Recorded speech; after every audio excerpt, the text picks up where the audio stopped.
Hey everybody, it's Mike from Orderflows. And yesterday I got an email, and the question was basically, is it possible to trade the evening session order flow?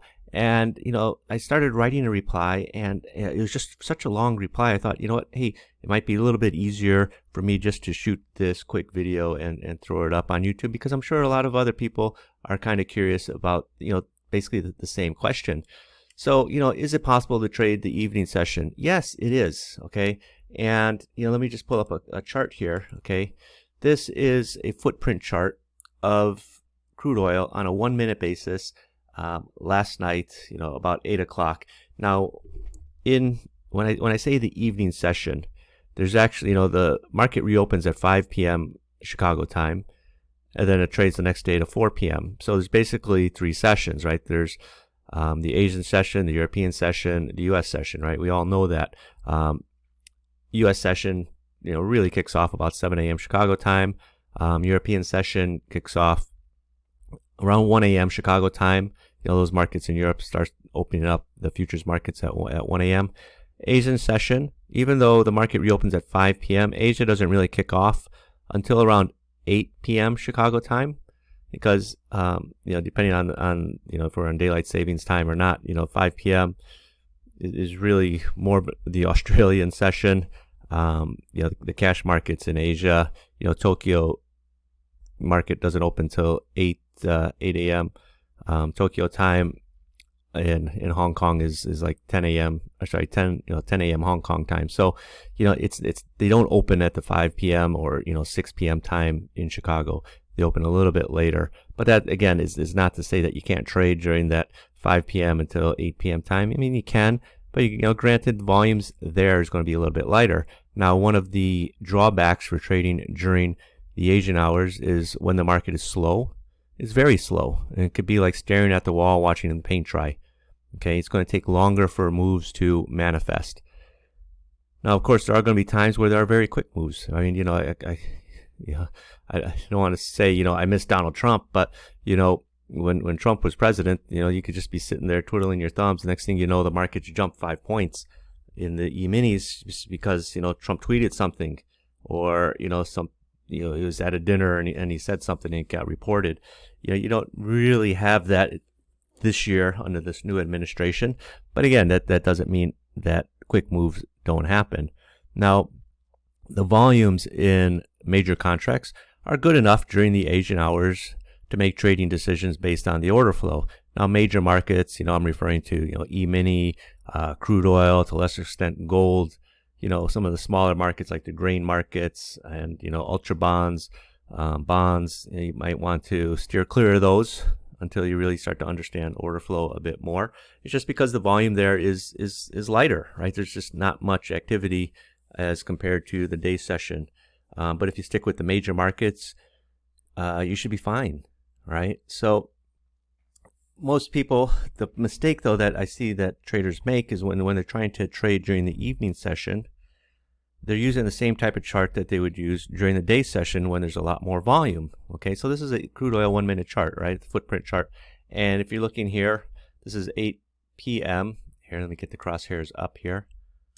Where are we here? So 8 p.m. here, and then the market started sliding. Okay, now if you're just looking at it, it doesn't really give you much really one way or the other. I mean, there's some things here, in the point of control here, but it's just more or less going sideways. Right? It's basically trading in this range between 50 and 34. Okay, and just sort of going there.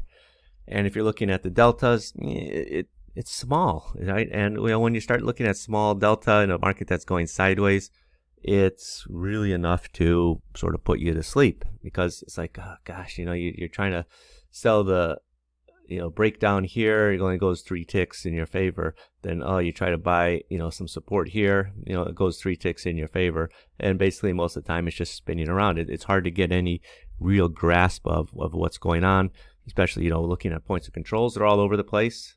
Some are it's starts here, higher, higher, higher, then lower, lower, higher, lower, lower, lower. It starts to migrate down here towards the end. But more or less, it's just sort of stuck in this band here, trading between 34 and, I want to say 50, but, realistically, 44. Okay, and again, deltas are small: 7, 1, 14, 27, 32, 4, 2, 34. Now, what I suggest is, instead of looking at the same type of chart that you're so comfortable with during the day session, you want to sort of combine the volume a bit more. So the easy way to do it is look at a 5-minute chart instead of a 1-minute chart. Okay, so this is a 5-minute chart in crude oil. Okay, same time, 8 o'clock, right? 8:05, 8:10, 8:15, 8:20, etc. Okay, but now you're starting to see sort of, better chunking or clumps of data that you could wrap your head around, right? You can see here, right? This is a divergence here, right? This is a new high last night, 84.51, and the market starts moving down, right? You got delta increasing, -7, -45, -135. This is actually a delta surge. Okay, you see points of control migrating lower. Okay, what else are you seeing here? Some signs in the max and min delta as well. That's bearish. So, it's just a little bit easier to wrap your head around when you have more volume to analyze than trying to analyze it, sort of on a micro sense when it's not really much going on. Okay, so another way that I recommend for traders is to use, some order flow tools. Now, I have tools that analyze delta, that analyze points of control, and for the evening session, a great tool for using is the delta scalper. All right, now the delta scalper will give you buy and sell signals based on the delta, right? This is the 5-minute chart here, on what's happening in the delta, how market is moving, swing highs, swing lows. So while a market, like this market is just basically going sideways in here, right? I don't want to say it's rallying here. I mean, I guess you could say it's rallied from, 25 up to 45, a 20-cent rally. Okay.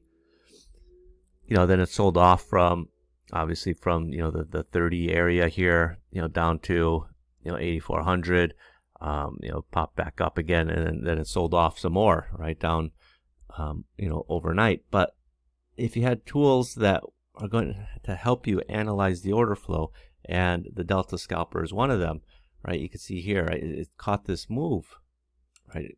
Where are you here? Right, this is that 5-minute period here, right? The 5-minute bar is 8 o'clock, 8:05, 8:10, right? It's giving you that sell signal right there. What you're seeing happening in here is giving you that sell signal, right? And earlier, right, it had a little buy here. Okay, 84.40 up to 50, not the biggest move. Again, this is sort of that 5 o'clock until 8 o'clock time period. Market's going to move, but probably not very much. Really what you want to be concentrating on if you are trading the evening session, wait till 8 o'clock. That's when more volume is going to come in. Asia, people don't realize this, but Asia is a big oil trading center, especially if you're trading crude oil. Really where you want to be focusing on is starting at 8 o'clock. People say, well, Mike, that's just, one chart on one day. Well, let's take a look at the previous day.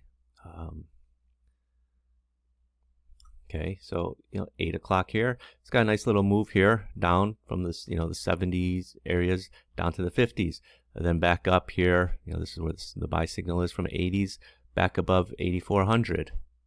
Okay, obviously it gave it all back, but you could catch 20 ticks here, 20 ticks there. You're not looking for the 100-point move in the Asian session, right? You're looking for consistent moves that are happening, almost daily.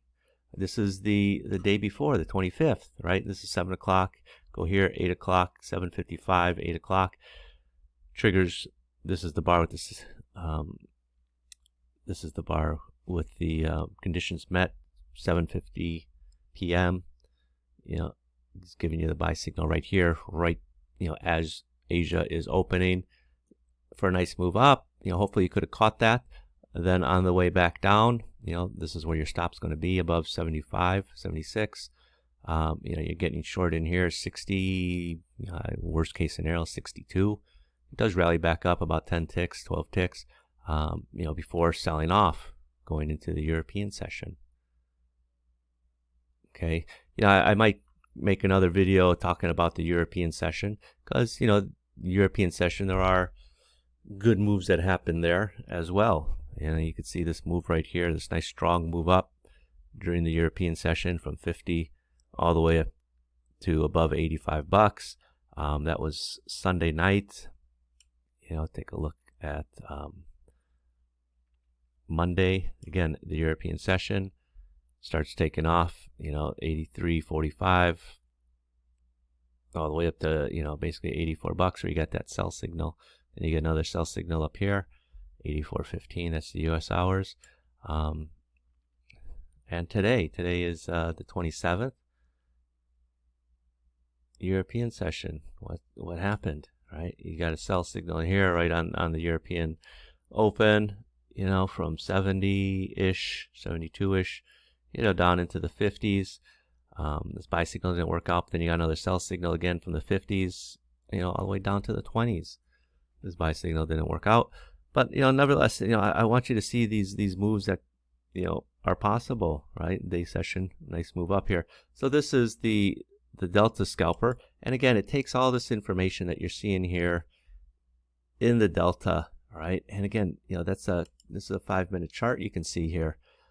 If you're looking at a 1-minute chart during these times where periods of illiquidity, well, not say illiquidity, I mean, there's trading going on, but not a whole lot.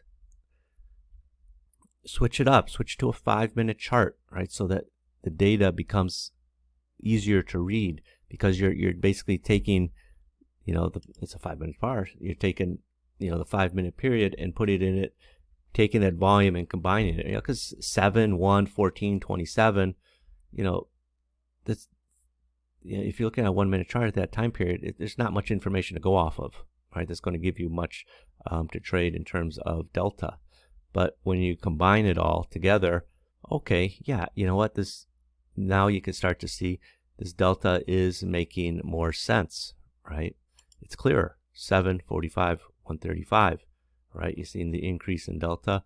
You're seeing the max delta decreasing, the min delta increasing, as the market's getting ready to sell off. So hopefully you found this video useful. And again,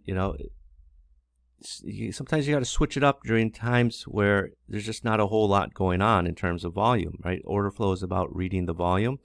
And if you're trying to read volume that just isn't there, it's going to be difficult, right? So why make it harder on yourself trying to understand, oh God, 7, -1, what does that mean?